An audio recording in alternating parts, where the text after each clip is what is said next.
Manager Podcast on the Sports Gambling Podcast Network is proudly brought to you by Shady Rays. And this month, SGPN is teaming up with Shady Rays for Shady May, when you can get 50% off your Shady Ray using promo code SGPN and sportsgamblingpodcast.com/shady for your chance to win $500. And the month of May stays hot when the SGPN fantasy football team also gives away a free Lamar Jackson jersey. Just leave a 5-star review on our Spotify or Apple podcast to enter. Then direct message us your review at SGPN Fantasy on Twitter to confirm your entry. And SGPN Fantasy could select you as the winner May 31st.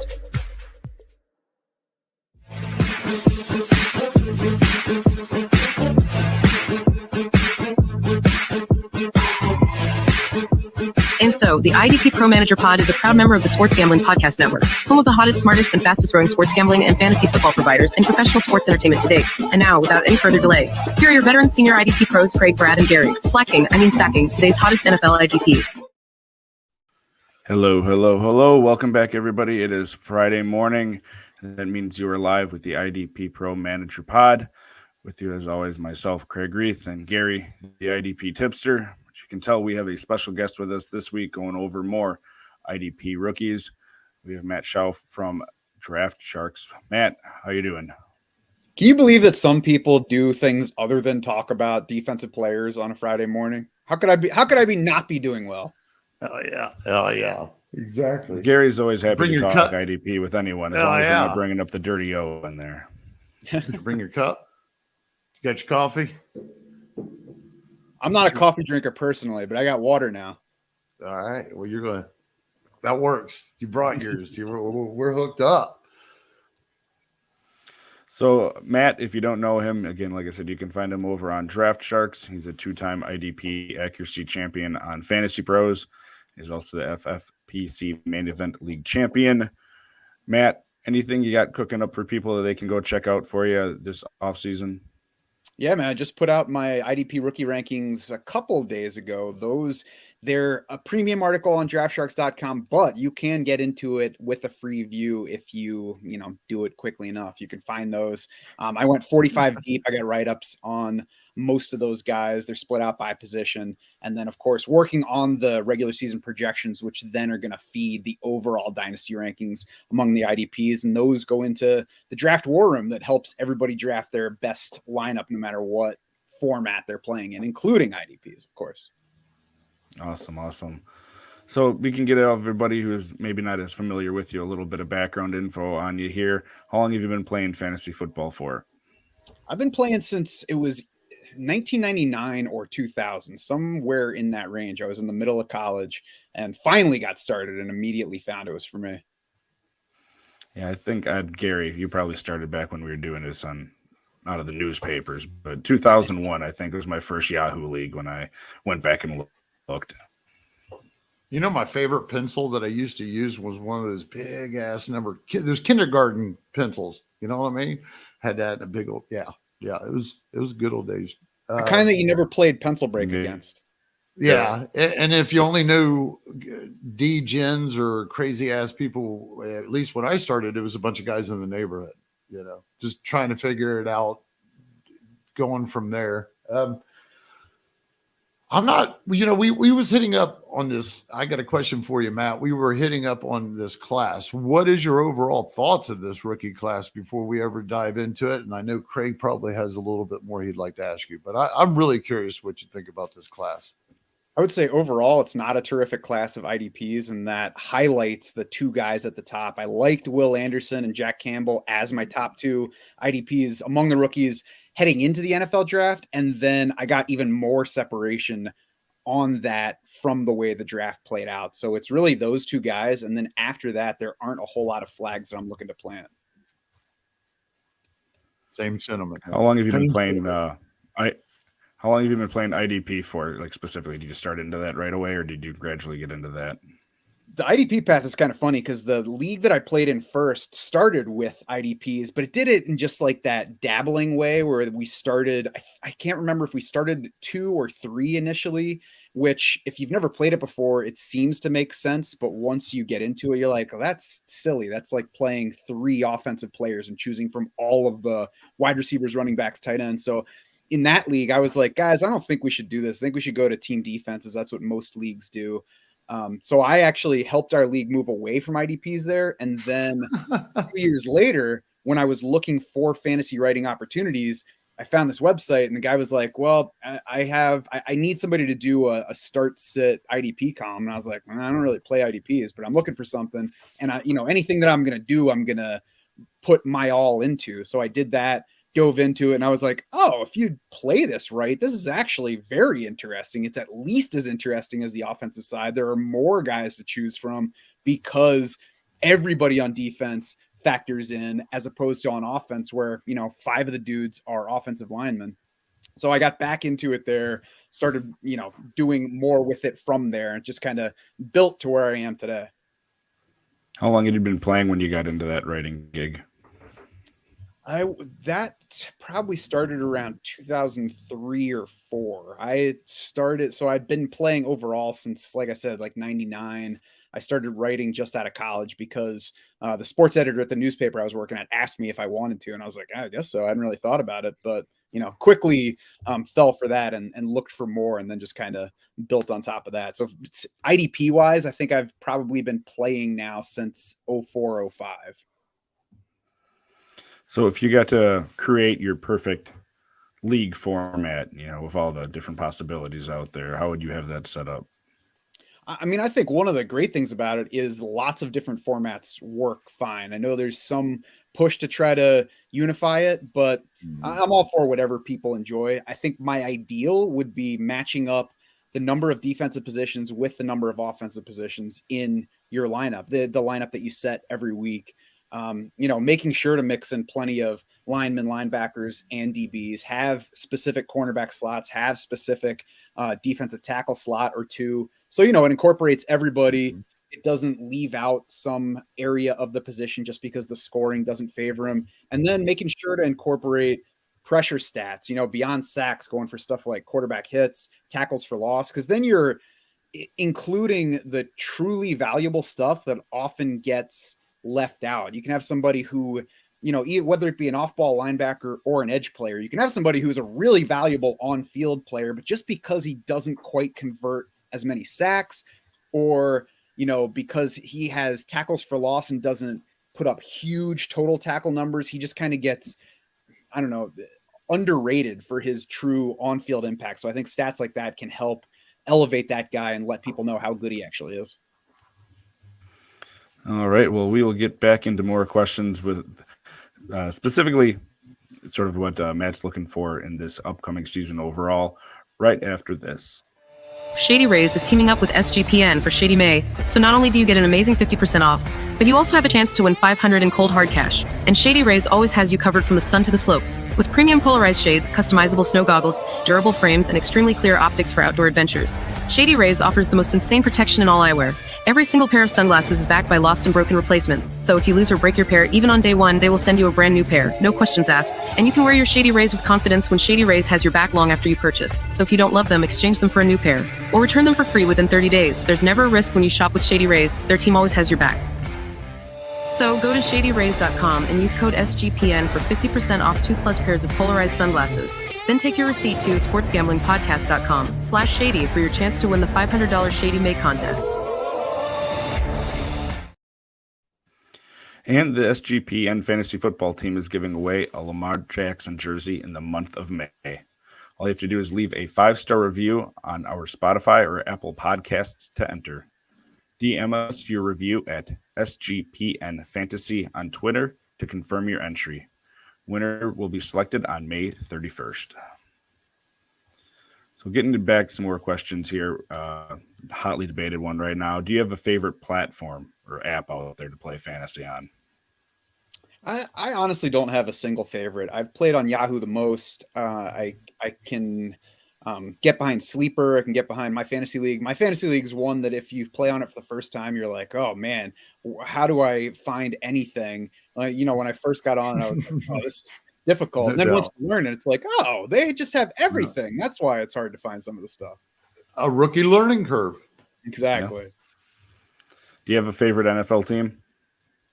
The Eagles are my favorite team. I'm definitely to the point, and have been for a while, where they're not affecting my mood. I like when the Eagles win. I'm not mad when they lose. I'm not elated when they win. And I care much more about my fantasy teams than about any NFL team results.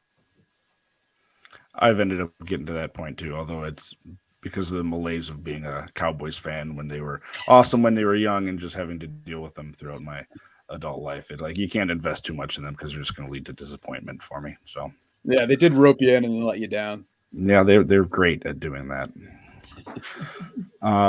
We're going to get into a number of IDP rookies here coming up soon, but are there any other than the two you mentioned, guys that you're looking to target maybe in your deeper leagues that are IDP rookies or dynasty leagues that are holds? I mean, those are really the standouts from this class. Otherwise, it's going to be value-wise. And, it's a couple of guys on this list are sleeper types, the list that you guys sent me before the show. There are some sleeper types that as it gets later into the draft, I will have an eye on them. But like last year, Malcolm Rodriguez was a player that I really liked the profile on, and I knew he was going to stick around on rookie draft boards. And he was somebody that if I didn't get him in a rookie draft, I was unhappy. I don't have that kind of player in this draft. There are guys that I would like to have, but there's not one along those lines where I'm like, oh, crap. The draft finished and I didn't get it. Well, now I've got to branch off of that. So we've already covered Campbell, but I got to ask you, how do you feel about that? Anzalone, Campbell, Rodriguez, and upset. I guess what's that fourth wheel Barnes? Is he still there? I'm upset. I mean, Malcolm Rodriguez was my guy last year. I figured this year we were going to get the breakout. Then they re-sign Alex Anzalone. Then they draft Jack Campbell. And that to me says that last year they were like, things aren't quite good enough here. Jack Campbell's terrific. So we're going to bring him in and, we'll let the others fall where they do. So if you had to rank the three, if you were stuck, say, in the middle of a draft and you all three were available, who's your first two? It's Campbell for sure. It's Anzalone after that. Because, regardless of what they think of everybody else, the Lions clearly sitting at 18 in the first round, we're like, Jack Campbell, we need him. Right. Because they didn't specifically. Well, they take best player off the board, I think. Right. And it's at a position, though, that's a low value position in real NFL. So clearly they were like, we have got to have that guy. He's going to be ours. I don't care that we just gave Alex Anzalone the biggest contract he's gotten in his career. I don't care that Malcolm Rodriguez became a starter as a 6th round rookie. Jack Campbell's going to make us better. So we're definitely taking him. So I'm expecting him to be a full-time player. He's a 3-down profile and the draft capital supports that. Behind him would have to be Anzalone because, like I said, they gave him the money in free agency, despite it being a low premium position. So I'm assuming that those two guys are going to be the playing time leaders. I'm assuming that Rodriguez is more like a halftime player, the third linebacker. And I was never high on Derek Barnes. I think everybody else in the group.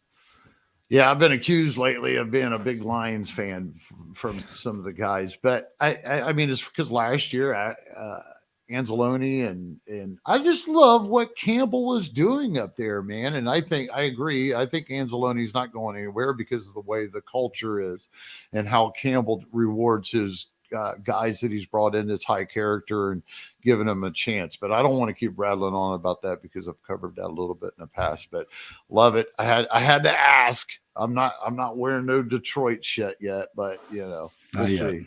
I kind of doubt it.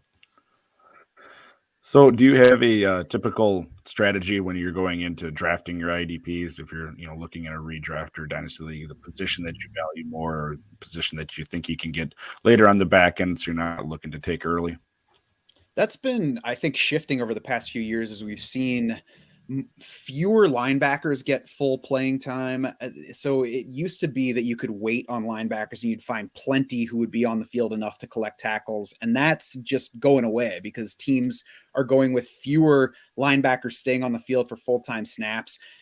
Some teams don't even have one guy that's on the field all the time at that position. So it's really a bit more about specific players than positions. I think edge has become the spot where you can wait and find plenty of guys because the playing time is spread out a little bit more there and you don't as much need somebody who plays 80+% of the snaps there as you would at linebacker. I mean, DB is always the spot to wait on. Yep. To that end, Derwin James was a guy I was drafting last year because I think there's a big gap in both floor and ceiling. So, even on that front, there would be a player that I would target. If Derwin James goes, I'm probably waiting until the very end. Cornerback, that's the spot where, like, if you play in a league that plays specific cornerback positions, if you know what you're doing, if you put in the work ahead of the draft, that's the position that you can just wait until the very end. I know I can take guys that are going to outscore what my league mates have. And I can do that even against people who play IDP every year, just because it's that kind of position that's it's unpredictable. So people will grab who has been, intercepting a lot of passes lately. And then if you look at playing time, tackles, rolls, all that, you can be like, I'm going to wait till the last round. I'm going to get this guy. And by week 5, you're going to be like, man, he did it again. Right. If you're anything like me, or both you guys, when you start doing and you start thinking about start sits, or you start dividing those lines, and plus when you're writing and sharing this information and you're continuously looking at that broad picture, cornerbacks are streamable, period. Unless you're in some really, really, really out of whack kind of format. I mean, I think that's usually what I preach mostly. Stream those cornerbacks, avoid DBs. I love it, man. I love it. Do you have an early Super Bowl prediction for us, Matt? No, I don't. No. I haven't looked that far yet, and I didn't put any money on anybody there this year. Last year, right after the Super Bowl, I put money on the Chargers. So if you asked me that last May, I'd be like, "Oh yeah, the Chargers are going to win." Right. I didn't do any such bet this year, so I have no horses yet. Otherwise, I guess I would go Eagles. Yeah, if I had to do it, put it on the Eagles too. That way, if they end up breaking my heart, that's a Dallas fan. They do, yeah. That way, win some money. What the hell? Beat my Cowboys and win the Super Bowl. At least I'm happy with winning money from it. So, well, at least you didn't say Washington. No, not there with them yet, or the Giants. So, yeah, they're going through, man, a lot of shit to get this thing sold. Don't they have somebody that's really, diving in and looking to buy this thing for Washington? Yeah, they have something set up, I believe. Yeah, they're just trying to figure out what the hell Dan Snyder spent all the money on. All right, well, we're going to do a quick ad break, and then we will be back. Fact: the National Breast Cancer Foundation reports that a woman is diagnosed with breast cancer every 2 minutes. And we already know finding new innovations in research, surgical options, and clinical trials is essential to finding a cure. And to all those fantasy football ladies that may be listening, we also know with early detection your survival rate goes up. And that's why breast self-exams are very important, and the best way to give your old girls their best fighting chance to win the championship. So, with all that being said, the fellas here at the IDP Pro Players Pod would like to remind everyone, the National Breast Cancer Foundation does take donations, so please, go and give what you can. And let's give our mothers, our wives, our sisters, and every woman the support, the resources, and maybe even more importantly, the hope, by knowing we all really do care. We're also brought to you by Underdog Fantasy. Best Ball Mania 4 is here, and Underdog Fantasy is giving away $15 million in prizes, plus plenty of ways to win with the NBA, NHL, and MLB player props. Head over to UnderdogFantasy.com and use promo code SGPN for a 100% deposit bonus up to $100. That's UnderdogFantasy.com, promo code SGPN. And it's also Kentucky Derby Week and Notorious OTB, brought to you by the Sports Gambling Podcast Network for all your Triple Crown bets. Please leave a review for the show wherever you get your podcast between now and Belmont Saturday, June 10th, and you'll be entered into a drawing to win a canvas print of the Wolf's one-of-a-kind Fallen Bob painting. It's post time. Got a couple quick fire questions here for you, Matt. Just predictions if you had to be making them today on who ends up at the first of these positions scoring-wise for your average fantasy league. So who do you have as your number one edge? TJ Watt. Yep. Defensive tackle one? Defensive tackle, I have to think for a second. Maybe it's Jeffrey Simmons time. I like that one. I have Simmons all over the place. Into my projections. I got to check my preliminary rankings.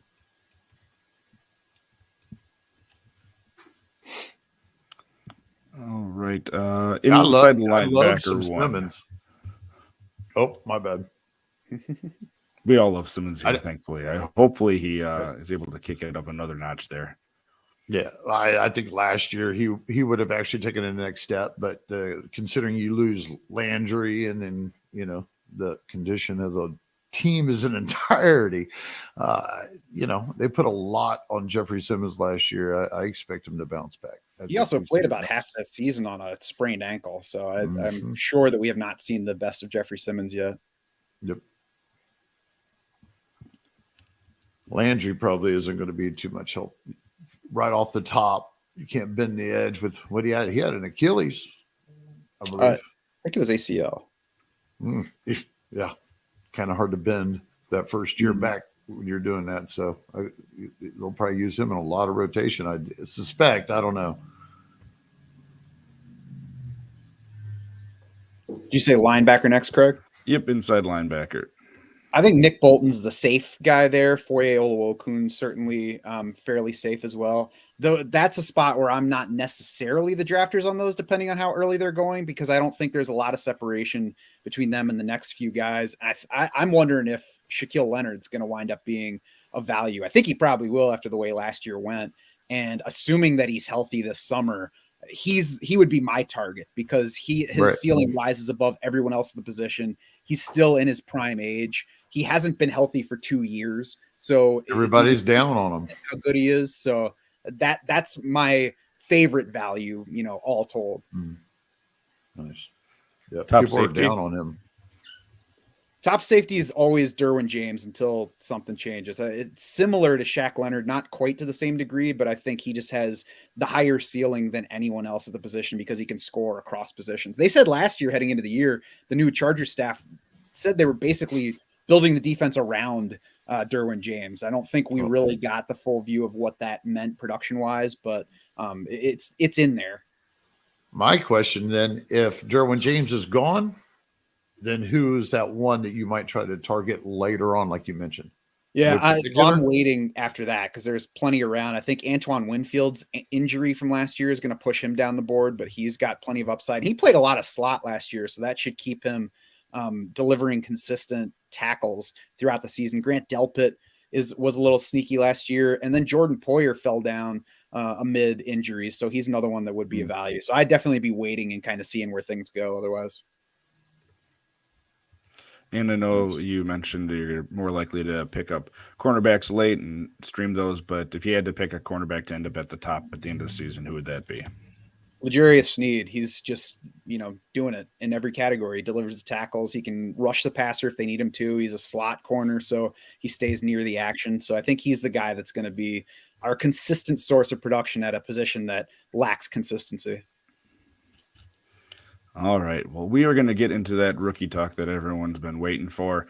We got a number of guys that we haven't covered on the previous shows. We're going to be going through. A lot of these guys are, I think, pretty much all of them are third round or later picks. So not necessarily immediate IDP contributors. And you heard at the start, we don't necessarily think there's a lot of them that are going to be top fantasy performers right away.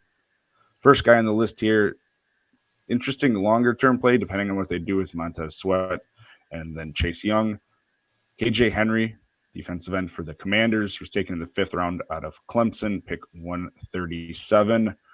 Certainly not someone that looks to be stepping into a starting role, Matt, but how do you kind of see that playing out with him long term? Do you think they're going to end up giving him a shot to take over for one of these guys? I think if KJ Henry had played somewhere other than Clemson, he probably would not have even been a 3rd round pick. He never reached 10 tackles for loss or 5 sacks in a year in college, and he spent 5 years there, so he had opportunities.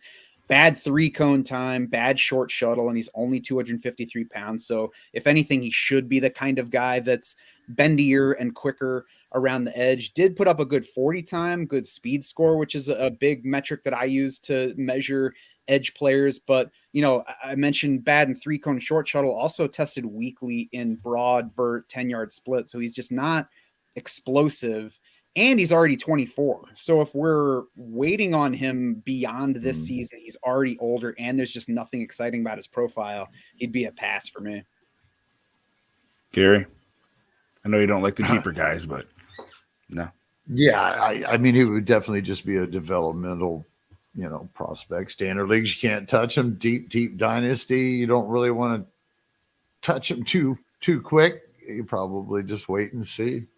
Yeah, I mean, I think if you're looking in that range for somebody who does have upside, Byron Young, who went to the Rams on the edge, is much more interesting. He's even older. He's already 25, so he doesn't have that working for him. But this is a goofy class on that front. It's an older class. I'm sure the COVID year factored in. It gave a lot of guys an extra year in college. You see older players, other positions as well. But Byron Young, 4.43 40, that gave him the second best speed score, 99th percentile among edge players. He ran an okay 3-cone, 55th percentile. So not great, but okay. It'll work for us. 1.02 career tackles for loss per game. So he produced on the field, and then he landed with the Rams. So there's immediate opportunity if he shows them that he's ready. So that's the 3rd round edge player that I'd be much more interested in. Yeah, he went almost 2 full rounds. It probably was about higher than KJ Henry too. And the thing about Byron Young, just for all of you out there doing your IDP drafts coming up, make sure if you're trying to draft Byron Young, you're clicking on the right one. There will be another one listed, a defensive tackle who went to the Raiders. You're not going to have as much interest in at all. So be careful out there with that. It's sort of like the David Long thing with David Long, the linebacker, and David Long, the cornerback. Gary, any thoughts on Byron Young, the edge player for the Rams? I'm more into Michael Holtz at the moment. I thought I hate to just derail from a rookie situation. I mean, yeah, the guy's going to have plenty of opportunity, but oh man, what's your thoughts, Matt? Because we only get to really talk like once, twice a year. So what's your thoughts on that? I'm going to pronounce it. I'm going to hack it up, Mr. Holtz. Oh, you know what I'm talking about. The defensive tackle. I think he pronounces it Hoyt. I honestly, I'd be lying if I said I had any strong feelings about him. I'm kind of waiting to see how everything sorts out in that Rams defense at this point. Yeah, he kind of went in from a big dude, interior defensive lineman, into an outside linebacker type rusher. Lost a bunch of weight in the season. They reduced his snaps. With reduced snaps, his production went up. Right now, he's clearly penciled in to probably start next to Aaron Donald as far as I'm concerned. And I actually think it's going to probably come as an edge rusher and not be put back down as I mean, literally at the beginning of the season, you could see the guy. He was a 3. He didn't ever take his hands off the ground when he was rushing. He very rarely from the 2-point stance. But towards the end, when he started producing, that's where that came from. And I hope that momentum comes in, because I think he's going to be a late steal for a lot of people in some standard leagues and nice stash for deep. And yes, he happens to be from the Dayton, Ohio area, or went to school here. So, I'd like to see that guy really break out. I think that putting a rookie into this mix, it's just opportunity. So, I mean, he kind of gets a default target on him for that fact. When he lands with the Rams, he's probably going to start trial by fire, and there might be a lot of upside here, or it might be a risk shot. It's debatable. We will be getting into a couple more rookies right after this. Morning. Nothing like waking up to crying kids, hungry pets, and an angry alarm clock. All a football fan wants is to get your kids to school, feed the dogs, and clock in at the office, and then you can finally settle in and enjoy a moment of peace with your morning cup of coffee. And you are just in time for the SGPN IDPro Manager Podcast, nice, which your idiot league mates haven't yet discovered. Ha! Let Brad, Craig, and Gary start your day with all the reliable IDP information you need. Money. Tune in every Friday at 10 a.m. Eastern on the SGPN Fantasy Football YouTube channel, where your SGPN IDP pros know exactly what you need, awesome, besides another cup of coffee. And thank you to everyone who's watching us live on YouTube. Make sure you smash that subscribe button and like this video and get notifications on for all the content dropping on this channel. Going back to rookies here, this is a guy that I really liked and I still do like, although the immediate future is a lot more murky. It's Drew Sanders out of Arkansas. He was in the 3rd round, 67th overall to the Denver Broncos. He had been used all over the field at Arkansas after coming over from Alabama. And it kind of sounds like initially they're going to be trying him on the inside. Problem with that is they have Alex Singleton and Josie Jewell right now. So probably not a whole lot of interest this year for redraft value, but Matt, I'm interested in how you feel about Drew Sanders long-term there in Denver. I mean, I was quite surprised that he landed in round 3, 2 rounds after Jack Campbell. He was commonly mocked ahead of Jack Campbell heading in. Like I said, I liked Campbell better anyway. If Sanders landed somewhere other than Denver, I would be more interested at this point. But like you said, he's there with Josie Jewell around. They re-signed Alex Singleton for multi-years, which is a bit surprising because he had trouble sticking first in Philly, then on the field in Denver. And then, he hits free agency and they pay him for 3 years. So when you put that on top of Drew Sanders doing like his most notable work last year from the edge, that doesn't really translate to the NFL. I mean, obviously we're early in the career of Micah Parsons, so I think that's going to skew the way some people think about a linebacker being able to rush the passer. That's not a profile that other guys are going to follow. So Drew Sanders brings the pass rush ability, but I'm not sure that that's really going to translate to the NFL. Then he lands in a spot where it looks like he's going to need a bit more time to develop. I think the upside's there if he gets the opportunity. I'm not going to go out of my way to get it because I think he'll still go probably significantly earlier in rookie drafts than some of these other round 3 linebackers. Gary, any thoughts on him? No, nothing. Nope. I mean, he's Josie Jewell, Alex Singleton handcuffed. All right. That's another third round in IDP. And What's that that? Sucks in IDP. Oh, I said, and that sucks in IDP handcuffing. Pointless. Next one is a third round linebacker as well to my Dallas Cowboys, taken 90th out of Texas, DeMarvion Overshown. Goes to a situation where Dallas really only had 2 IDP linebackers, if you want to consider Micah Parsons a linebacker, that were relevant for fantasy football, with the other being Leighton Vander Esch, who they brought back at the end of the offseason last year, and they re-signed to a 2-year deal this offseason. Certainly expecting Leighton to be on the field with Micah for most of the time. Do you see much of a role this year for Overshown if the other 2 are healthy there, Matt? I would guess not. I mean, it sounds like Micah Parsons is going to spend even more time on the edge this next year. He's bulking up this offseason, so it sounds like we should consider him more of an edge. But even with that, I mean, they have Jabril Cox around. They have Damon Clark, who they drafted last year. Both of those guys have upside. And then Overshown arrives. He's tall but skinny, 14th percentile weight historically at linebacker. He's fast enough, but you wonder if he's strong enough to play NFL linebacker. Only had 15 bench reps, so that's 5th percentile among linebackers. And, I don't want to overweight that aspect, but if you're skinny and not that strong, that's going to challenge your ability to get on the field right away. Former DB, so it looks like he can play in coverage, produced there, and also had 10 tackles for loss last year. So, at least developed into a guy that can play going forward.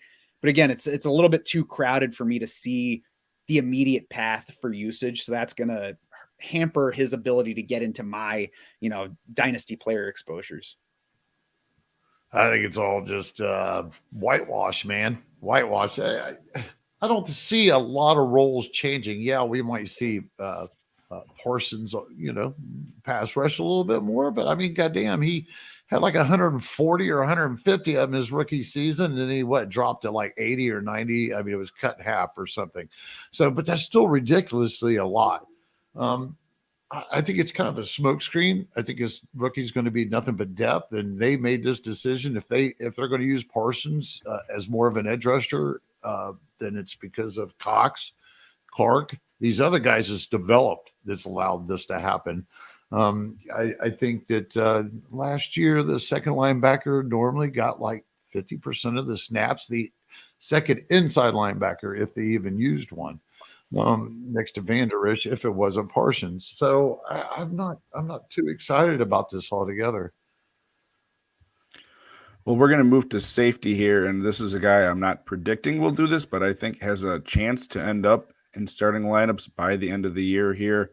It's Ji'ayeir Brown, safety out of Penn State. He went in the 3rd round, 87th overall to the 49ers.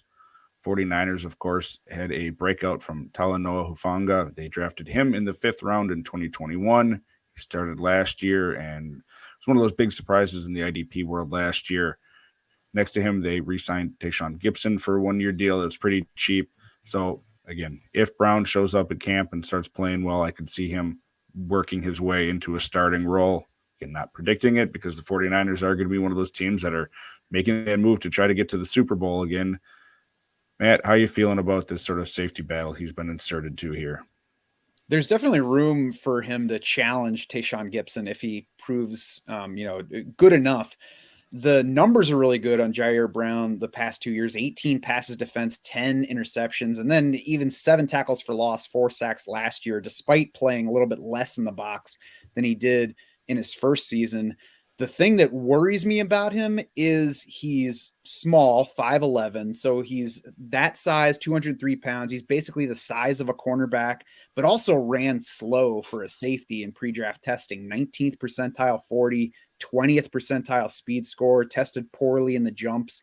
So he's not an explosive athlete. It took him a little while to see the field in college. He was a JUCO guy first. He and Jaquan Brisker, actually, I was reading Dane Brugler's guide earlier. They played together in junior college and then both ended up at Penn State together. So, maybe the way things are going for Brisker is good for Brown. I just think when you put it all together, it makes for an unexciting prospect, and we'll just kind of see if he emerges as opposed to me stashing him and waiting for it to happen. It's a rough situation, when it comes to San Fran, and depending on anybody to be consistently putting out any safety type numbers to begin with.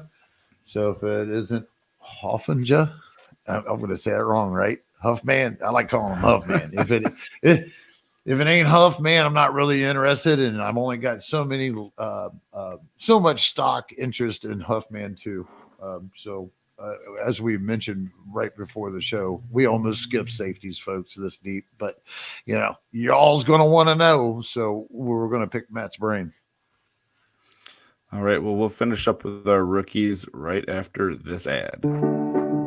Ever notice these days how things have changed with sports entertainment? Suddenly everyone is edgy and they don't mind offending people with offensive words. It's everywhere. Podcasts, to radio, to primetime TV. All I want are NFL defensive player reports, maybe a quick update on the best streaming corners, and yet I have to hear about the dirty O. That's right, offensive player discussions and hot takes blocking my path to the sweet, sweet defensive information I need. Bullshit. That was until I found the IDP Pro Players podcast. And now, unless the IDP Pros John or Gary mess up, I know I'm not going to be offended by their no dirty O approach. Damn. So take my word for it. Catch the sports gambling IDP Pro Player podcast every week and leave the dirty O behind. So if you or someone you know has an IDP degenerate problem, that's terrific. And the fantasy move to make is to go follow a couple of the best veterans in the fantasy football industry. That was on Twitter at I, D, Pro. One word at the IDP Pro Players Pod. Oh, yeah. Since Gary threw the safety class under the bus there a little bit beforehand, I'm going to call an audible and jump ahead here to another safety we had on the list. Jordan Battle. He went to the Bengals 95th in the 3rd round out of Alabama. He's a guy that, to me, when I was watching him, he sort of did everything all right, but he didn't do anything exceptionally well at Alabama. I do see him having the potential to work his way into a starting lineup too if things go well this offseason for him. I know they signed, Nick Cross? Scott. I always get these two confused. From the Rams, but he's going to be one of the starters there.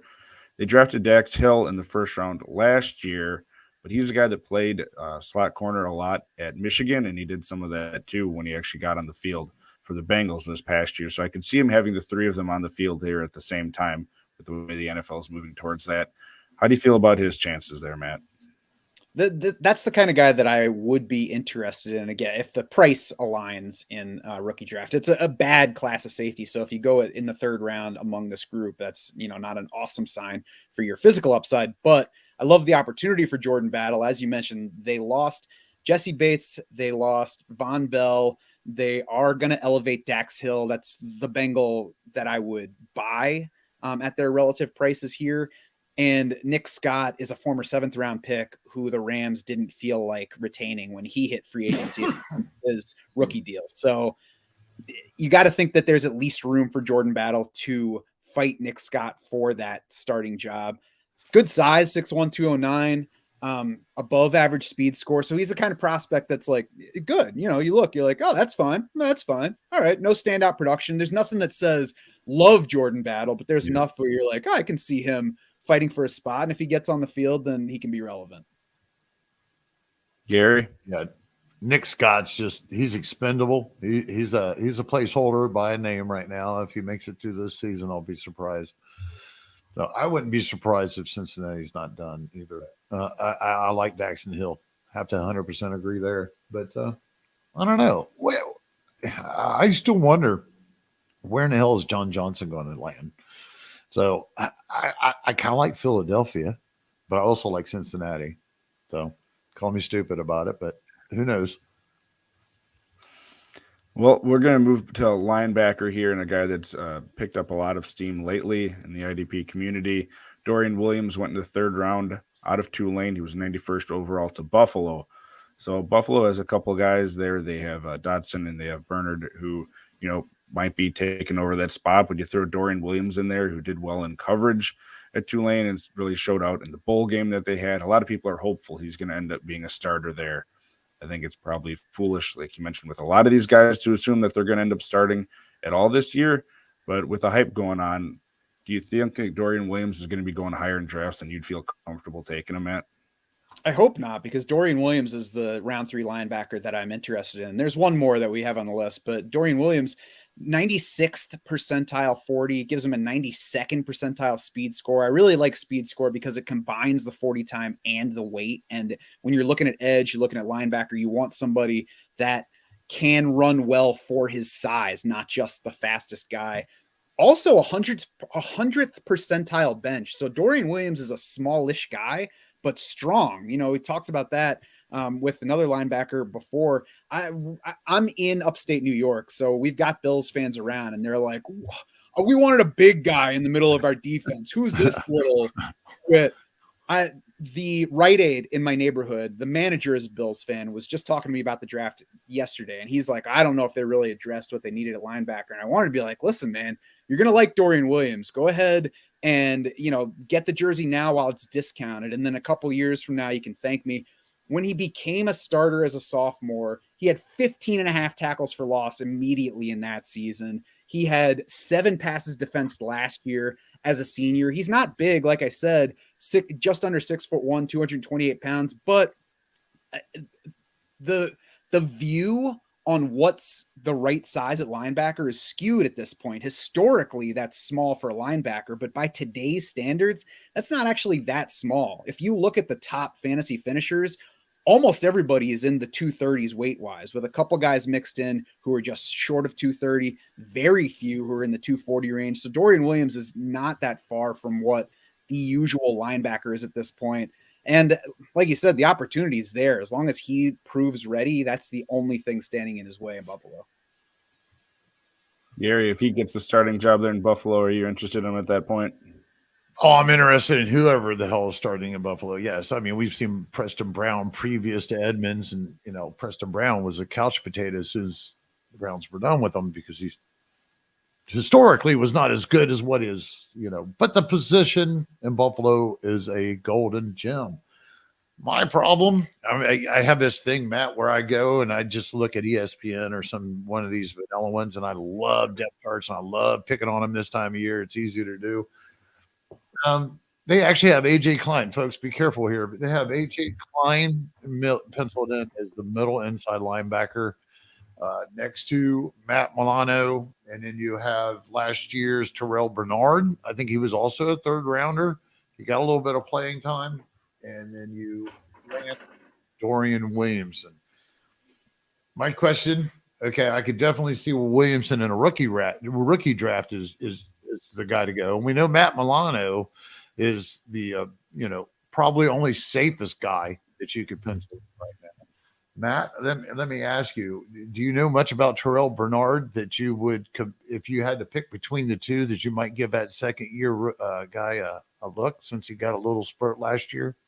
I mean, he had a pretty good prospect profile as well. Like you mentioned, also a third round pick, does have a year behind him with the team. So I'm going to really be watching what they have to say about the guys. I haven't really had a chance to look into that aspect of it yet. I don't think it's out there yet, Matt. It not to put you on the hot seat. It's not even out there yet. You know what I mean? I mean, it's an interesting scenario to watch in OTAs, minicamp, off season. You know, it's a lot of things. But that's why I kind of brought it up that in a rookie, I mean, Williams is definitely the target in a rookie draft. But I still have, if I'm in some super dark, degenerate league, then I still do. I'm interested in Bernard. I'm keeping an eye on him for a little bit here. And I'm just holding this up, man. I should let Craig do his thing and shut up for once.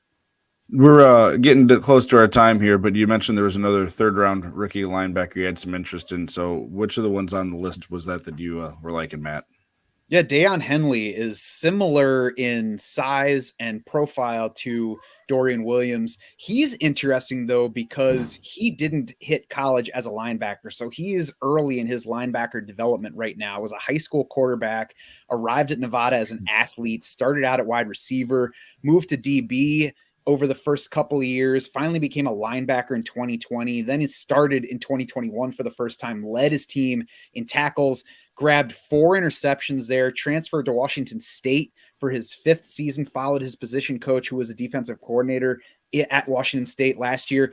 12 tackles for loss, 4 sacks, 3 forced fumbles. So we see a guy that's always been athletic, and they are trying to find a spot for him. It looks like he found his spot over the past 2 years, and he's showing signs of what he can turn into. Another small guy, even a little bit smaller than Dorian Williams, but 4th among the true non-edge linebackers in this class in tackles for loss per game last season, 5th in the class in total tackle share in 2022. So again, showing promise, and lands with the Chargers, where they did sign Eric Kendricks, but that's obviously a Band-Aid and a position where they haven't had answers forever. So I'll be curious to see how quickly Daiyan Henley can prove he's ready to step on the field, but there's opportunity and upside. Yeah, he's a guy that I listened to a lot of pre-draft stuff from people that are way smarter than I am, and I think it was on the one that Field Yates, Todd McShay, and Mel Kiper were on, but they were talking about at the Senior Bowl and a lot of the reps that they were doing when it was the running backs versus the linebacker, how they skewed, and generally you're going to have the running back win. Daiyan Henley was stonewalling the running backs to the point where running backs were tapping out and didn't want to go against him in the drills, which really points to a useful skill at the NFL level where he's already doing well in coverage. And if he's going to be able to do that, and then he has a guy like Eric Kendricks he can learn from, some of the more nuanced things at the NFL level, I really like that landing spot for him too. And at 6 foot, 225 pounds, especially impressive. That's funny. Craig didn't say learn after Murray Jr. Please don't. Please don't pay attention to Kendricks. Yeah, that's what we need.